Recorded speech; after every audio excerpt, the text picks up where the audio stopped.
Dear church, let's talk about transitioning to a new work.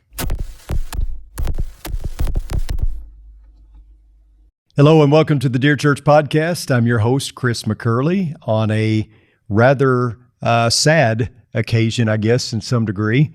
This is the last podcast that I'll be doing here at the Oldham Lane Church of Christ. So we'll be moving the podcast to Dixon, Tennessee, and which means that you and I are going to be in different locations.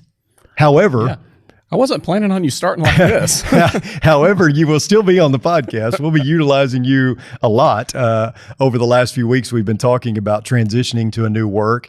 I hesitated doing this podcast because I felt like, I don't want it to be a big deal about Chris moving. I really, in this transitioning phase, I've realized that there's a lot that goes into it, and it's been 14 years since I've done that. And so I felt like there were some things that maybe we could talk about that others might benefit from. So I had Steve Higginbotham on, and then, Steve Baggett last week. But I wanted to talk to you because you're going to be the interim at Oldham Lane, and I want to talk about that because I think that's a side of the preaching vocation that we don't talk about as much, is what's it like to be the interim at a congregation when they're looking for a new minister. Right. And by the way, you might be in the mix for that, may not be, we don't know, going forward. So I want to talk about all of that because I think it's an interesting dynamic, right? Yeah, I think so. I'm certainly not probably a qualified expert to speak on this because I have never been the interim minister before, but it's certainly going to be a great opportunity, and I think it's going to be really challenging in a way, but I'm really grateful that we have this we have a setup where we can proceed like this. Yep. and kind of move forward in a deliberate manner, and we'll get to kind of unwrap some of that as we talk. But I'm excited. Yeah. I'm apprehensive as well. I'm excited. Question mark. Yeah. It's big shoes to fill. Oh, I don't know about that. It's size what? Size 10, size 11? Maybe. Yeah. Yeah, it is an interesting dynamic for sure because you've been on the podcast many times. I think most people know that you are my best friend. You're on staff with me as well and have been for the last several years. But you grew up at Oldham Lane. So Oldham Lane was a church plant back in the mid-'90s from Baker Heights here in town. Right. And 73 people about came over from Baker Heights, and it has blossomed into this wonderful congregation.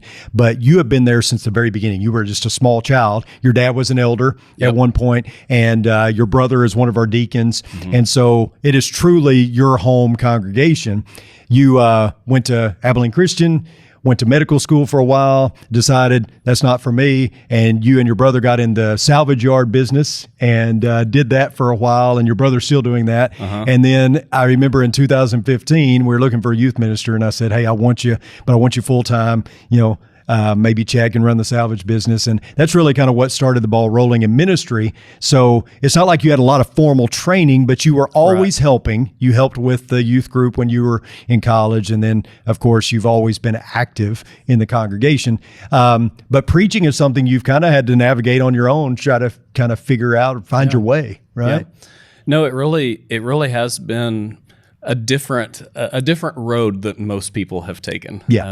I've been in ministry now for, I guess, 8 years, pretty much 8 years. Mm-hmm. So, I have a little bit of experience under my belt. I certainly don't have the experience of the week-to-week grind of preparing a sermon. I've taught a lot of Bible classes, and so there's a lot of similarities in what I've been doing and kind of what I'm going to be expected to do for this season. But one thing that has kind of surprised me is, and I think I knew this already, but just how different everyone's job on staff is. Yeah.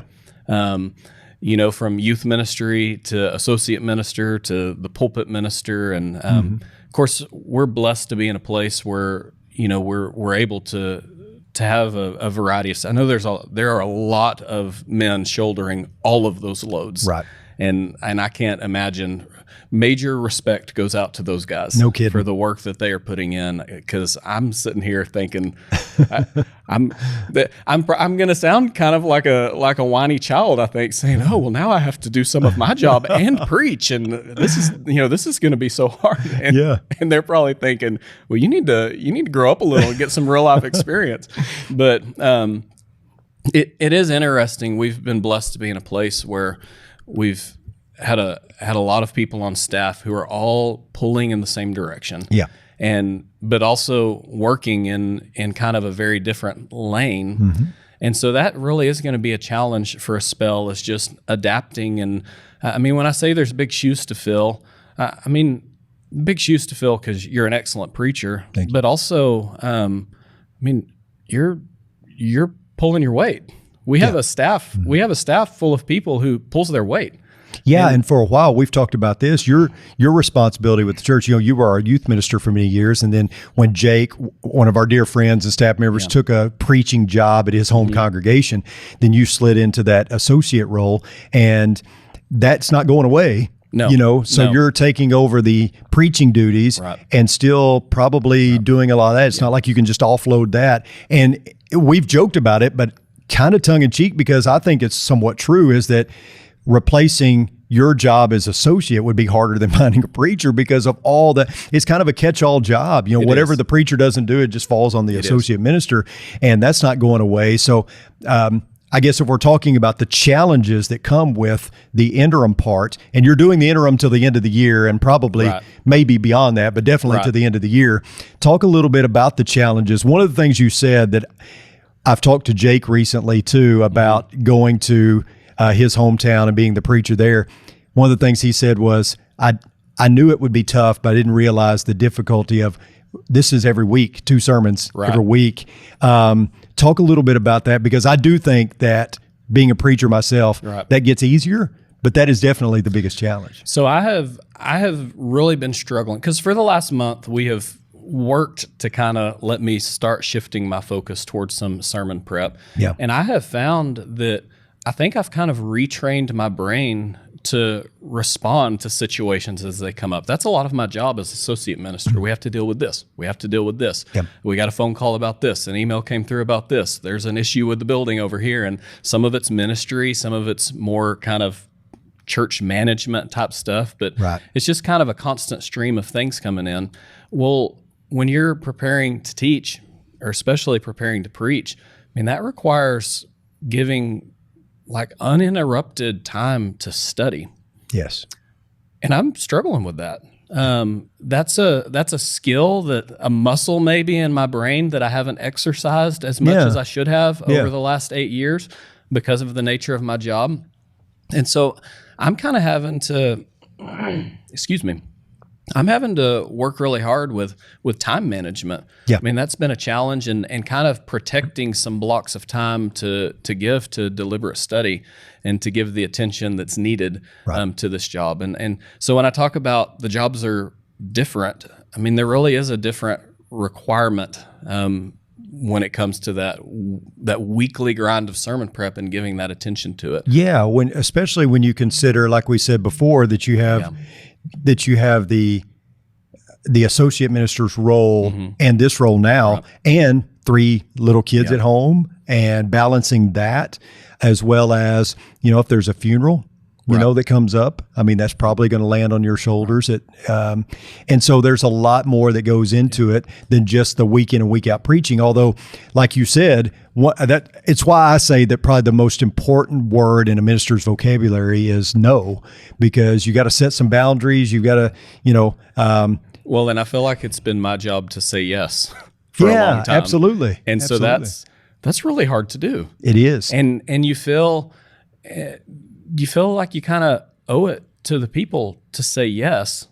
Yeah. And I mean, that's a big challenge when your paycheck comes from the church. Absolutely. To kind of make those hard decisions and draw some boundaries to say, okay, what's the most important thing for me to be spending my time on right now? Because you have some urgent people issues that have to be dealt with. That's right. And you have to work on that. But standing up and delivering a sermon from God's word is also really important. And it's something that I don't know that anybody really cares what you dealt with during the week, Yeah. But when Sunday comes around, they still want you to do your best there too. Absolutely. And some of that is going to be made a little easier by the fact that what Oldham Lane has done is they have selected some men to rotate Sunday night. So we do 2 services on Sunday morning that you will handle. Right.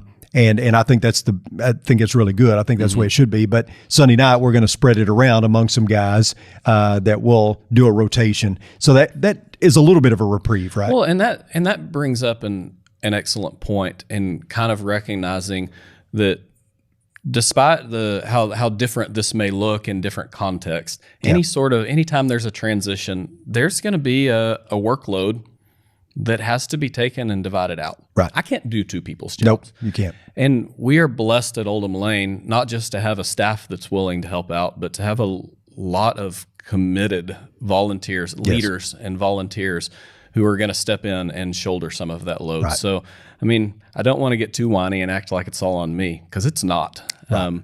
In fact, I think one of the benefits during this time of transition, while it's going to be challenging, is we're going to have to rely on some people to step in, and shoulder some of this load. And while that can be difficult, it can be really good for a congregation to kind of be forced to raise the bar for the ministry staff, but for the people as well. Yeah. And that's going to happen at Oldham Lane during this season. And I'm really excited. And that is a really a benefit to all of this. It's not all a challenge.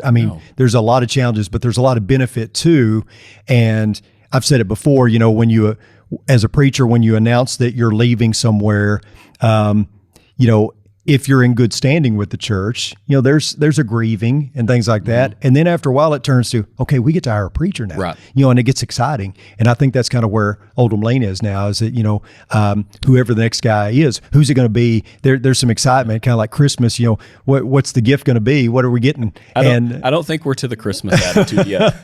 Well, maybe I'm reaching. I think we're still in the mourning phase a little bit, but it is exciting. It is. And I think that, there is great benefit in having a gap there and not moving right on to the next person. I think there's benefit for that person, whoever it is, and I think there's benefit for the congregation to have some time to kind of take a breath and say, okay, what are our options here? Of course, the elders are ultimately tasked with that endeavor to find the right guy. But discuss a little bit about that, how that's going to play out with you as the interim.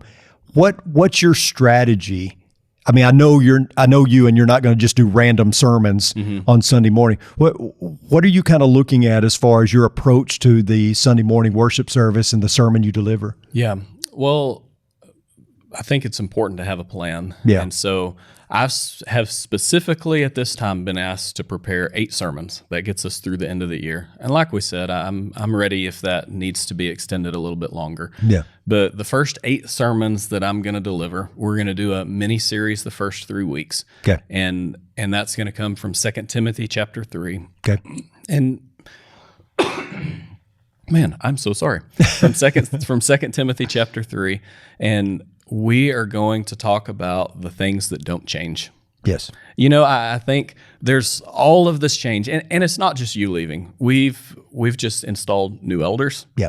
So that would be a big change anyway. Absolutely. One of our long-standing elders, Larry Bell, is moving, and so he's had to step down. That's a big adjustment. Yes. And so you kind of have a little bit of turnover in the leadership, and then with you going, so there's a lot of change. Absolutely. Change just seems to hit all at the same time.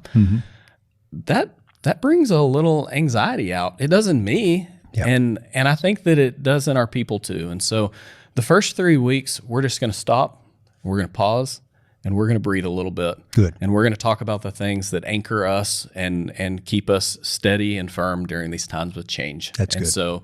So that's what we're going to do for the first 3 weeks. And then we're going to move into a series from the Gospel of Luke. We're going to study the first 2 chapters for the following 5 weeks. Okay. So that'll get us through the end of the year. And we're going to kind of look at God's plan in bringing Jesus into the world. And I hope in doing that, we're able to see that even when it's hard to see God working, He is. He is, and he's always. working in powerful ways, And has a plan. And what a way to remember that. Yeah. Than to watch him just kind of bringing to consummation this final plan of Jesus and having him show up. And so that's going to be the last 5 weeks of the year. And then we'll see what happens at the beginning of the year. Yeah, you said something there that is going to be it's going to be my message, my last Sunday. And I think it's very important is that, life is about change. That's the one constant, right? As things change. But nothing changes as far as Oldham Lane's vision, as far as their mission, as far as what we're trying to accomplish in our community and beyond. I like what you said there because I feel the same way. Nothing truly is changing. And you hope and pray that people are not attaching themselves so much to the preaching or to the minister that they kind of fall away or they become less committed.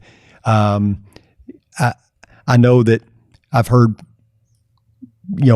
people in the congregation at other places, they'll say something like, we love our preacher and he's the reason we come here.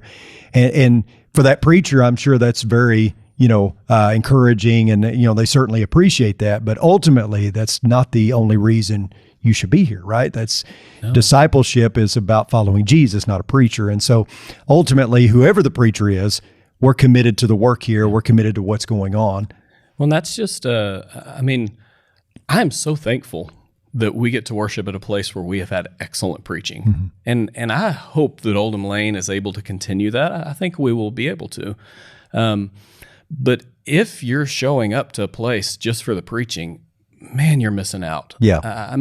If your view of engagement in a church community is showing up and listening to an excellent sermon, that's a really shallow, and it's just not taking advantage of the fullness of what God has offered us in church community. For sure. Most of the blessings, and don't get me wrong, listening to great sermons is a huge help. Mm-hmm. But most of the blessings of being part of a church community come from the relationships that we're able to form, the encouragement that we get from that, the study and growth that we do collectively and together, and the opportunities that we're afforded to serve and worship and put God on display to the world together collectively. Yeah. It's so much deeper than just listening. So, we're always trying to push people from being consumers to being contributors. Yep. And we're going to continue to do that at Oldham Lane. Yeah. I think that this is a real opportunity for some of our people to kind of see and do a little self-evaluation and say, okay, maybe we have been coming here for Chris, but it's time to dig in a little more. Mm-hmm. It's time to kind of tap into all the other things that have to offer and to grow, to mature in our faith to a point that maybe who's standing up and presenting God's word is a lot less important than being involved and a contributing member of this community. Yeah. If you were to ask any congregation, we'll use Oldham Lane because that's where I've been. If you were to ask Oldham Lane, who's the minister here? Mm-hmm. I think most people would say, Chris. Yeah. And well, that's not exactly accurate. The response should be, well, which one are you talking about? Because we have like 800 of them. Right. Right. Ideally, that would be the case. Ideally. You have all these people working in harmony to be ministers, to spread the gospel, to speak the truth in love, and all those kind of things. It brings up a point, though, in this discussion. When a church is looking for a new minister, and maybe they haven't done so in a while, maybe they've done so more than they want to in the last few years. But when you go and look for a minister, kind of the criteria, what's involved in that, because anytime a minister leaves, I've noticed that a lot of churches will swing the pendulum the other way. So if we've had an older guy in the pulpit for many years, now we got to go get a younger guy. Right. Or if we had a younger guy and he left, or maybe it didn't work out, then we got to go get an older guy. Mm-hmm. We also tend to compare and contrast. So the next guy coming in, well, he wasn't like the guy we had before, or he was better, or he was worse, or whatever. Right. When it comes to looking for a new preacher, what criteria should be at the top of the list? Man, that's a It's a heavy question. That's I know. a heavy question. And it's a question for the elders as much as anything, and we don't have one here, so you're going to take the place of that, Chris, I do think it's human nature just to compare, and it's human nature to avoid change. So really, I think what you're going to find is if you've had a bad experience with a preacher, then you want the opposite. Yeah. Then you want change. For If sure. you've had a good experience, you want to duplicate what you have. Yeah. Everyone's going to want us to be hiring a Chris McCurley. And the bottom line is it's not possible. There's only one. And so in that regard, we kind of have to set aside some of those peripheral expectations and zero in on the things that matter. I mean, we've got to put someone in the pulpit who has a love for God's word and who's going to bring that to us. We have to put someone in the pulpit who has a love for God's people. Yeah. We need someone in the pulpit who's going to be a team member, who's going to work well with the rest of the staff and pull their weight like they're supposed to. Right. There's really a handful of things that matter. Yeah. I mean, we want someone who stands up and is easy to listen to. I mean, we do. There's nothing the matter with wanting someone who has the presentation skills and has developed Bible knowledge and has a level of maturity. I mean, all of those are things that we're going to be looking for. Yeah. But even beyond those, there's some foundational things that I think are more important, and we have to look for those first. We talked about this when we were installing elders. We could go through the checklist of all of the elder qualifications. Yeah. But I mean, there's some men who might check off all of those boxes who might not have the heart. Yeah, that's true. That's needed to lead. Spirit-filled and spirit-led. Spirit-filled and spirit-led. And we have to look for that first. I agree. I think we should probably call Walnut Street and ask them how they figured it out, because they got a pretty good preacher. I feel like this podcast is turning into propping Chris up and how we're never going to be able to replace him. We weren't supposed to do that. I didn't want to do that, but I appreciate it. But as long as I'm the one doing it, it's okay. I guess so. They probably turned us off by now anyway. Probably. Yeah. Yeah, it does, but it does bring up the age-old question that every eldership deals with, every congregation at some point deals with is, how do we go about a search? Yeah. How do we find the next minister? Some would say, well, you just put it out there on all the Brotherhood websites and you take resumes and you narrow it down to 2 or 3, you bring them in, have them preach, and the congregation gives input, and then you decide. I think that's a little bit outdated nowadays because of the fact that you can go online and pretty much listen to anybody that you're seeking out, and you can tell whether they're right fit or not just by listening to their stuff. And a lot of our preachers now are doing extra stuff like podcasts and videos on Facebook. There's live streaming, so you can actually vet a person out long before you even bring them in to interview them. I've always jokingly said, although I'm serious too, is that, anybody's looking for a preacher, call Jeff and Dale Jenkins first. I mean, with the Jenkins Institute and all the stuff they're doing for the Brotherhood, those guys seem to be well connected to churches, and, what guy would fit the right place. I mean, I think there's a lot of wisdom in that too. I personally, I'm not a big fan of putting it on the internet and taking resumes. It's just it's a lot of extra work, and maybe that's necessary. But I feel like, trying to seek out that guy by watching videos, watching their sermons, and trying to find the guy that you think would be the right fit seems to be kind of the model now. Yeah. And I'm not sure that there's a right way to do it. Yes. I think there's probably a lot of different ways it could be approached. I think obviously what we would all prefer is to be given a name of someone who is excellent and not searching for a job, and call them up and get them to come preach for us. Right. That'd be best. That's the ideal. Let's get someone who has some experience. Sometimes we have maybe unreasonable expectations of the qualification, the type of person that we're going to bring in, and maybe that's a unicorn that doesn't exist. Right.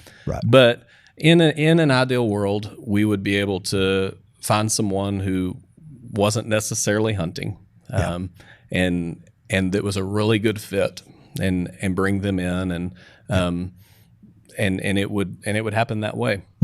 It may not, and if that doesn't work, then I think like you said, you've got a lot of different ways of approaching it.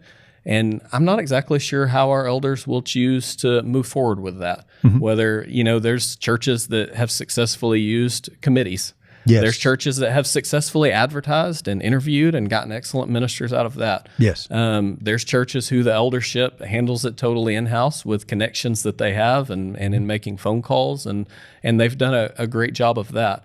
And exactly how our elders are going to handle it, I'm not sure. But I have faith that they're going to do a good job. And I do too. I think the important thing, and one of the reasons I'm thankful that we have a situation where I can step in and interim preach for a while, is that we can slow down and be deliberate and pray. Yeah. Ultimately, you want to make the right choice. If that takes a while, yes, yes, you want to make the right choice. I mean, I think that regardless of your process, it needs to involve prayer, and it needs to not be something that's done in a rushed way that doesn't give room for really God to be involved in the process. Yeah. Sometimes we can get so worked up with making something happen that we don't mean to, but we just kind of push God out of the way. And this is a decision that God can't be pushed out of the way. No, I agree. And I think knowing who you are, I think an identity for a congregation is key. You got to know who you are if you're going to know who you're going to go get. Absolutely. I think that's really important. I also think it's important to be realistic and to understand that, unfortunately, the pool of preachers out there that are willing to move and willing to come and do the job that you want them to do, and all that pool is not as expansive maybe as we would like it to be. We don't have as many people going into preaching, and we have many of our preachers are in positions where they like where they're at and they enjoy where they're at, and so they're not going to leave. And so understanding that when you go through this process and looking for a preacher, don't take a narrow pool and narrow it down even further by saying, well, he's got to have a PhD or he's got to have 15 years experience. And I think being open to, hey, we want the best guy for the job, and whatever that looks like, we're gonna look at anything and everything to find that out. I mean, my situation was unique, but I had no experience. I'd only been a Christian for, a couple of years before I got into ministry. If everybody had said, well, you got to have 10 years experience, and I would never had a job. How do you get that experience? So I think making sure we're not taking, an already narrow pool and narrowing it down even further. Sometimes you can go online and you can look at Harding University's website or Freed Hardeman's, and you can see the open positions for ministers, preaching ministers, and there's a long list of requirements and a long list of qualifications and things that they want them to meet. And I'm thinking, I'm not sure that anybody meets those, or that guy doesn't exist, perhaps. So we got to be realistic. Got to be realistic. Yeah, we really do. But anyway. I thank you, Blake, for joining us. I think this is a needed discussion. I think it's something that a lot of churches deal with is, what do we do in the interim? How do we handle the hiring process? And all I have to go by is what we're dealing with. So appreciate you joining us. And it's good to be here. Yeah, and we're going to still, through technology, have these kind of podcast. I know. I have you on, and I just thank you for joining me. I thank everybody for tuning in. If you have a specific question for me or Blake, you can email me at chris.mccurley@rippleoflight.com. And certainly if you had a question for Blake or a comment, we'll make sure that he gets it and respond. Right. And share the message about the podcast. We're on Spotify, Apple Podcasts, of course, Facebook, YouTube. Let people know about it. Blake, thanks again. Thank you. Yep, appreciate you. Appreciate everybody for tuning in. Until next time, may the Lord bless you and keep you. Sincerely, Chris.